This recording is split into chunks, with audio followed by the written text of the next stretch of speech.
Ko ahorangi pou tēmara, tētahi o ngā rangatira e whā kua whakahonoretia ki te tohu tā, o tira e whakanui ana tēnei o ngā pāpā moana mahi nui mā te iwi Māori me te mātauranga Māori. I kōrero a Moana Makapilulei ki a tā pou tēmara.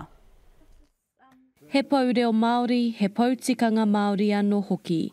Ina e nei kua whakahonore ki te rārangi mananui a te kuini o i ngā rangi. He whakaaro loko kāre au i taurite atu ki ngā tāngata i whakawhiwhia ki tēnei momotohu.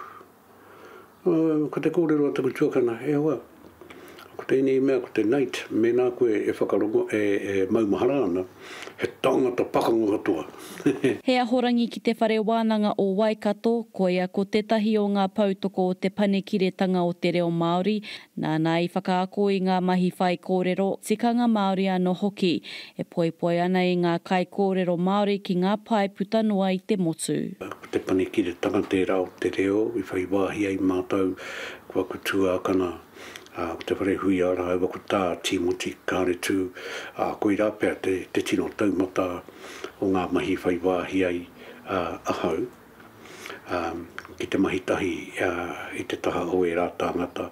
Me ngā tauira hoki a konga i Waimari e ahau me mātou ki te ako. I nāia nei. Kai te au rātau e hae ana, kai te kōrero i te rungo pai o te reo me ngā tikanga. I whānau mai i rua tāhuna i te tau ko tahimano iwarau whātekau mā waru, hei tā tēmara na ōna kaumātua ia i poipoi ki te reo. Kia rite au ki tōku korau ana ni au i aku, kia rite au ki te tungane o taku tuakana o taku kui ana nei ahau i ātawhai. Kia pērā au, kia rite au ki nā o mātou pāpā. Ko ōna tohu kua mau ki ngā hia mano tauira reo Māori. Ka ritaia ia whai muri i ngā tau whātekau mā toru e whakamana ana i te reo. Ka aore aku āwanga ki te reo me ngā tikanga nā te mea kua tau aku whakaaro i mahi ai au tāku mahi ki tētahi taumata teitei rawa. Ka mutu kai te haere ko rātau ngā karere i nāia nei me ngā toa ako i te reo me ngā tikanga. Ka aore hea wangawanga i tērā. Ka mutu mō te ao Māori i roto i ngā mate.